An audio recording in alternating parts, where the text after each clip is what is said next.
찬송가 368장 찬양 드림으로 화요일 새벽 기도회를 시작하겠습니다.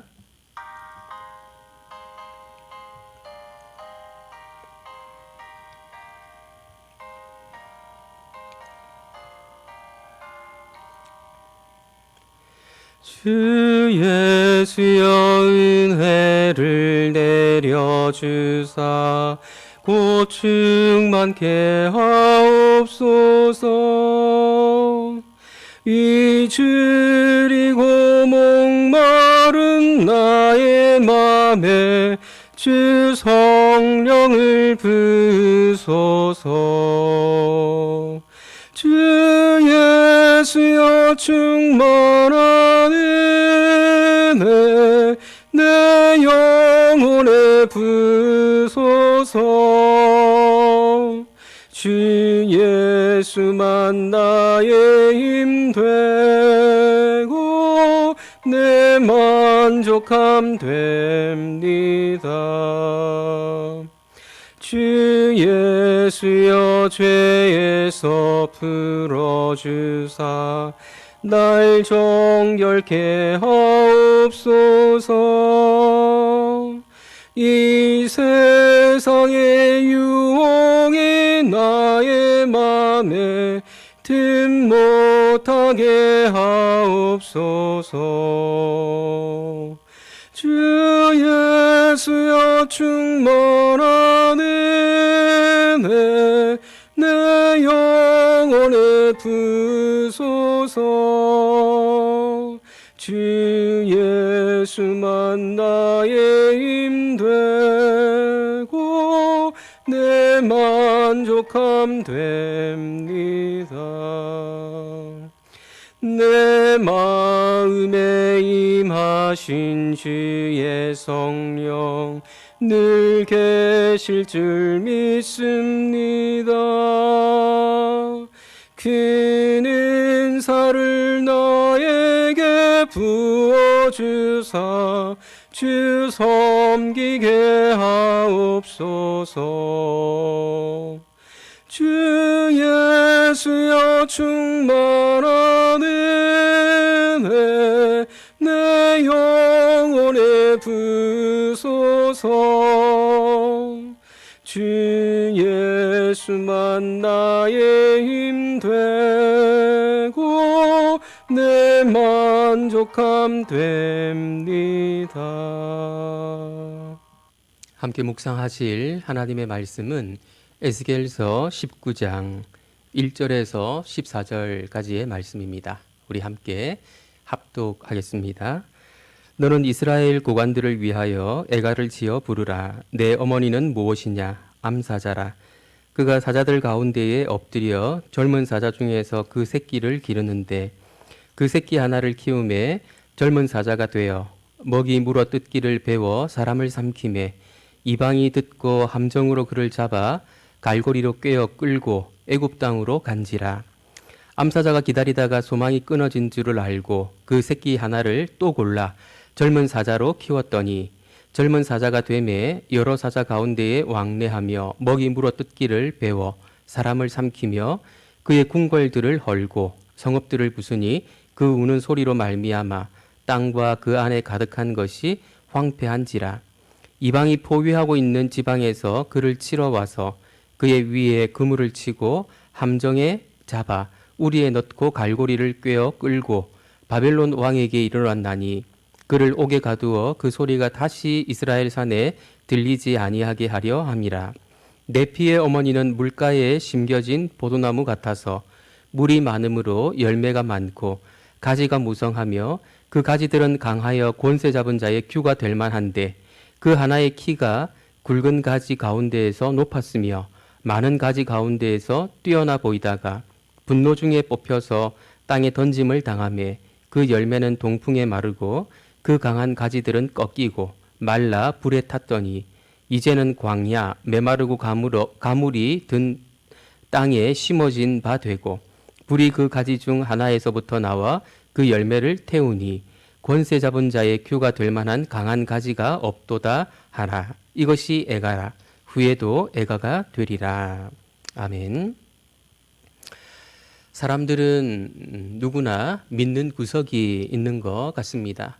최근에 의대생들이 의사고시를 거부했지요. 그들에게는 믿는 구석이 있었을 것입니다.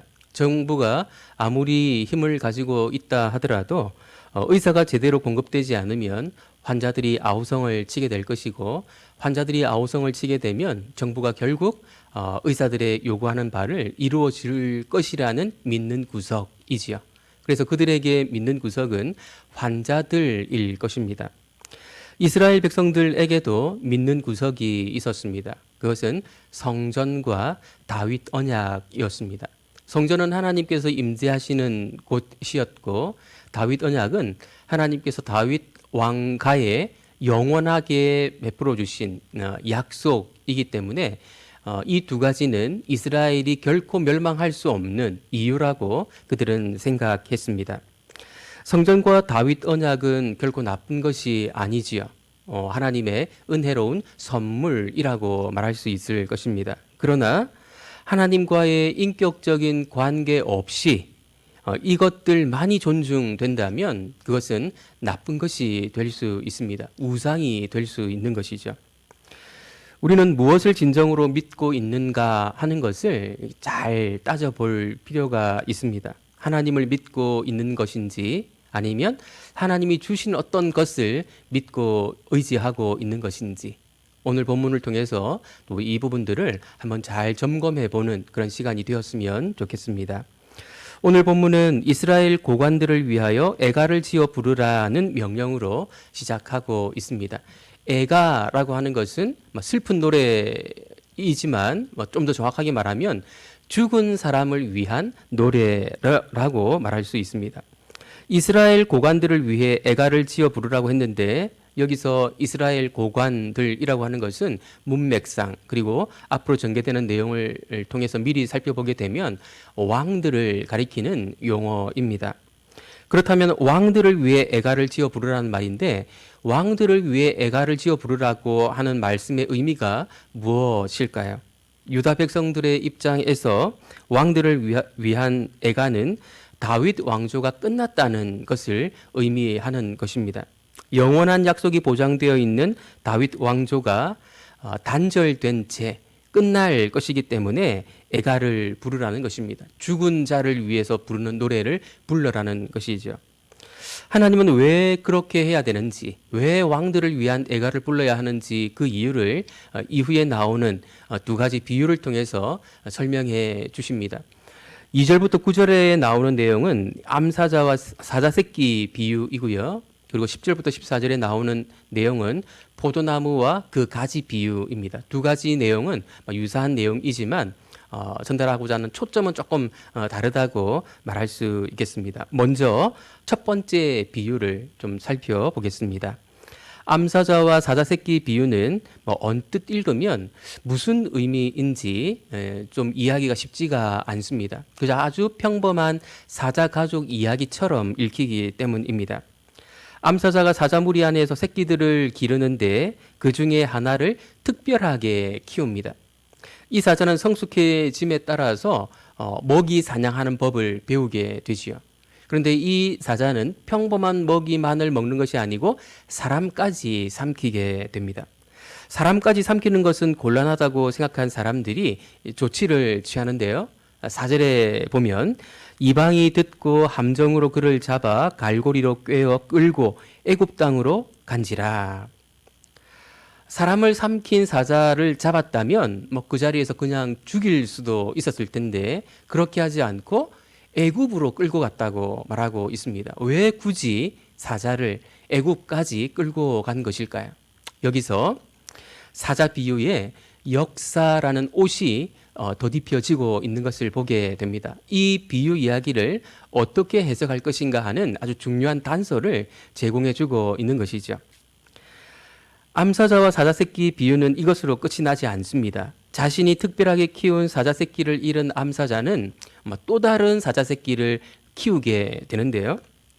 첫 번째 사자새끼를 키운 이야기와 거의 유사한데 조금 더 자세하게 설명하고 있다는 점에서 좀 차이가 있고, 또 이 둘째 사자새끼의 좀 더 포커스, 초점이 가 있다는 사실을 어렵지 않게 발견할 수 있습니다.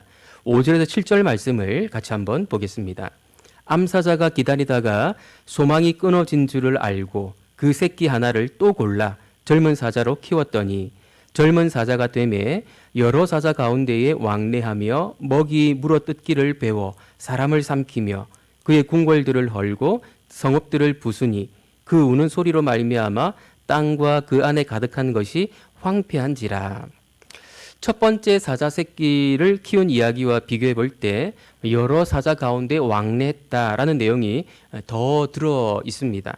이 사자가 사자무리에서 확실한 지배권을 확립했다라는 의미로 보입니다. 이 사자 역시 사람을 삼켰다는 점에서는 첫 번째 사자와 동일합니다. 그런데 이 사자는 사람들에게 뭔가 더 큰 피해를 주는 것처럼 보이는데요. 궁궐들을 헐고 성읍들을 부수고 그 우는 소리가 성읍 안에 있는 것들을 황폐하게 만들었다고 말하고 있습니다. 앞에 첫 번째 사자보다도 이 두 번째 사자는 사람들에게 좀 더 많은 피해를 주는 것 같습니다.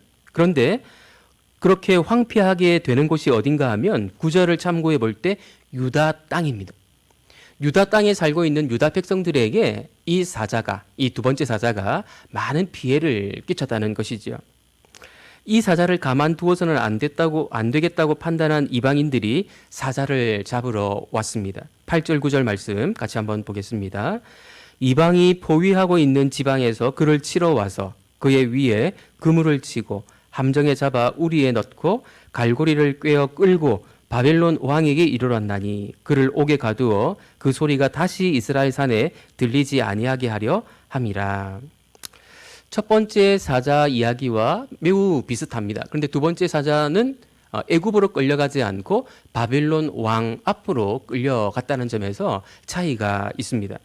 사람들에게 피해를 끼친 사자라면, 사람을 삼킨 사자라면, 그리고 사람들에게 여러 가지 면에서 피해를 끼친 사자라면 그냥 죽이는 것이 나을 텐데 왜 바벨론 왕에게로 끌고 갔다고 말하는 것일까요? 마찬가지로 이 사자 비유에 역사라고 하는 옷이 덧입혀지고 있습니다. 따라서 사자 비유 이 이야기는 그냥 이야기가 아니고 사실은 유다 역사와 관련되어 있는 중요한 이야기다라는 것을 우리에게 보여주는 것이죠. 이 비유를 해석할 수 있는 아주 중요한 단서가 됩니다. 애굽으로 갔다 바벨론 왕에게 갔다라는 것이 말이죠. 도대체 이 비유가 의미하는 바가 무엇일까요? 먼저 사자가 상징하는 바가 무엇인가를 이해할 필요가 있겠습니다. 사실 오늘 본문 사자 비유와 포도나무 비유는 야곱이 창세기 49장에서 그의 아들들에게 남긴 유언 또는 축복이라고 말하기도 하는데요. 그것과 매우 밀접한 관련이 있습니다. 창세기 49장에 나오는 야곱의 유언을 잘 알고 있었을 유다 백성들은 사자가 유다 지파에게 주어진 왕권을 상징한다는 사실을 어렵지 않게 알고 있었을 것입니다. 따라서 사자 비유에 나오는 두 사자는 유다의 두 왕을 가리키는 것으로 볼 수 있는데요.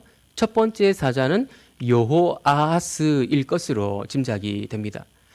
유다 말렵의 왕들 가운데에서 애굽으로 끌려간 유일한 왕이 여호아하스였거든요.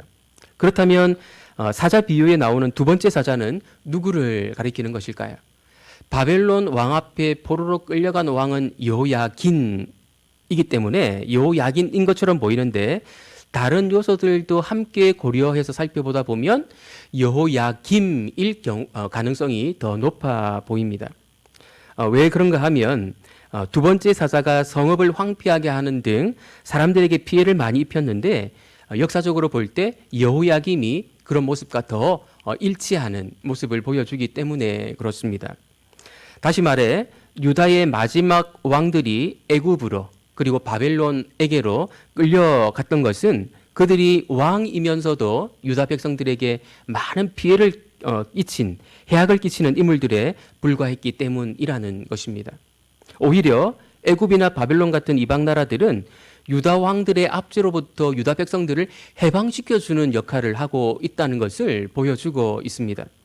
그만큼 다윗 왕조가 유다 백성들에게 아주 무익했다, 해만을 끼치는 존재에 불과했다라는 것을 역설적으로 고발하고 있는 것입니다.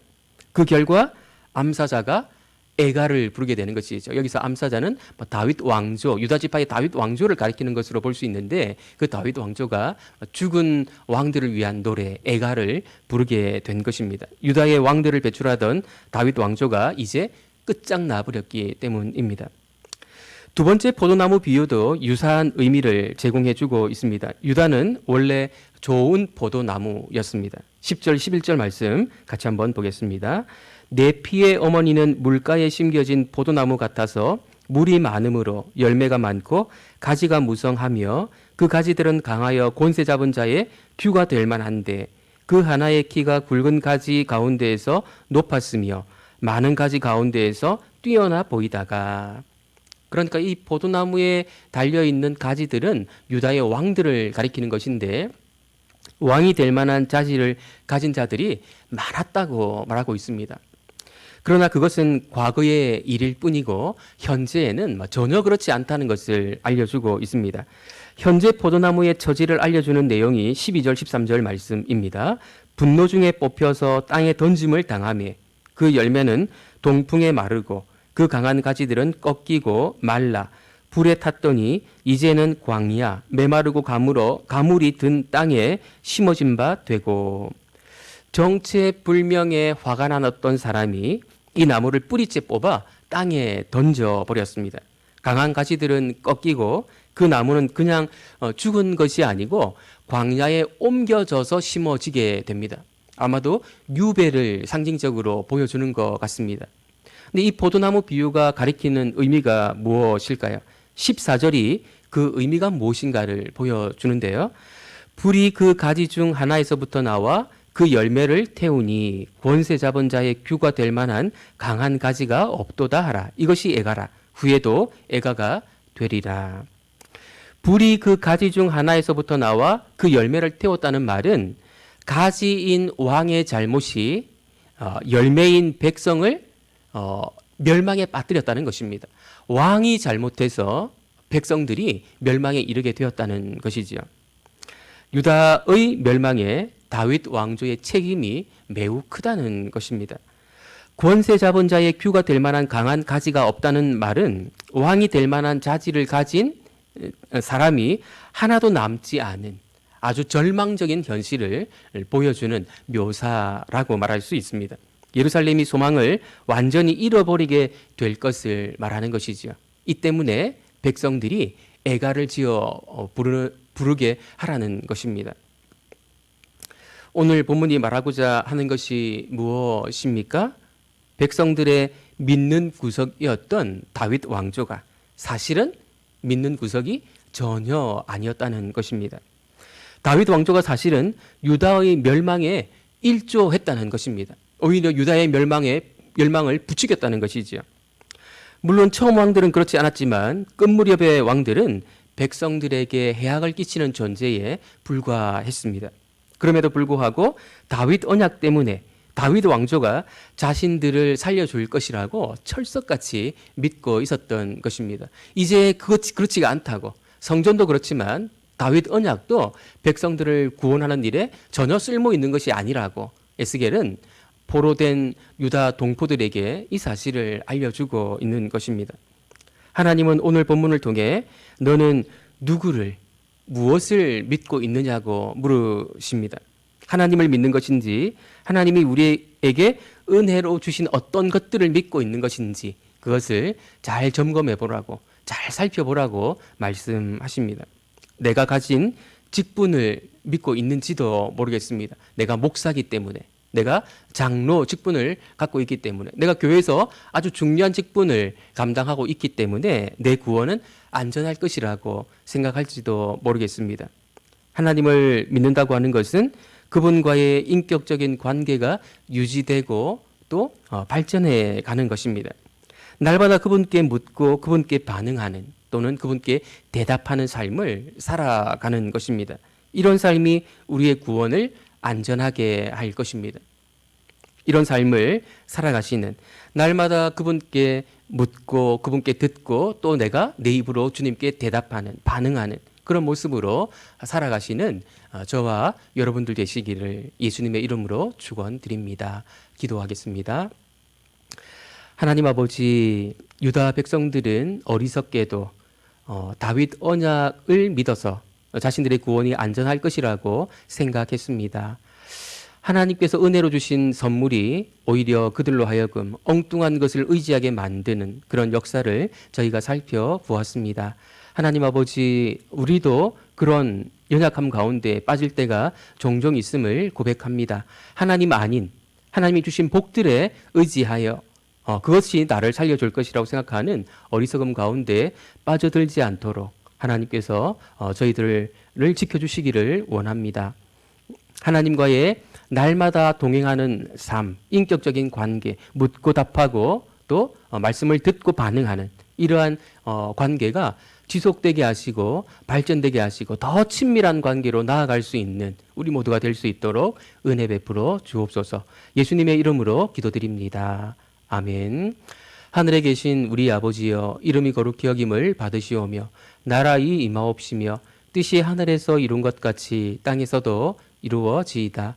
오늘날 우리에게 일용할 양식을 주옵시고 우리가 우리에게 죄 지은 자를 사하여 준 것 같이 우리 죄를 사하여 주옵시고 우리를 시험에 들게 하지 마옵시고 다만 악에서 구하옵소서. 대개 나라와 권세와 영광이 아버지께 영원히 있사옵나이다. 아멘.